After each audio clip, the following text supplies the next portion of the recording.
ጉድ ሞርኒንግ ጉድ ሞርኒንግ ጉድ ሞርኒንግ።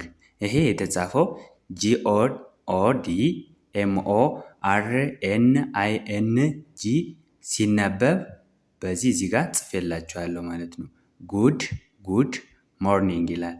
ጉድ ሞርኒንግ ማለት ምን ማለት ነው ከተባልነ እንዴት አደርክ፣ እንዴት አደርሽ ወይም እንዴት አደራችሁ ይሆናል ማለት ነው። ጉድ ሞርኒንግ እንዴት አደርክ፣ እንዴት አደርሽ ወይም እንዴት አደራችሁ። እዚህ ጋር ስንመጣ ተመሳሳይ ነው። ጉድ አፍተርኑን ይላል። ጉድ አፍተርኑን ጉድ አፍተርኑን ከሆነ እዚህ ጋር ጉድ የሚለው ተመሳሳይ ነው። የተቀየረው ሞርኒንግ የሚለው አፍተርኑን አፍተርኑን። ጉድ አፍተርኑን ካልነ ግን እንዴት ዋልክ፣ እንዴት ዋልሽ ወይም እንዴት ዋላችሁ ይሆናል ማለት ነው። ጉድ አፍተርኑን ጉድ አፍተርኑን እንዴት ዋላችሁ፣ እንዴት ዋልሽ ወይም እንዴት ዋልክ ለማለት የምንጠቀመው ፍሬዝ ነው ማለት ነው።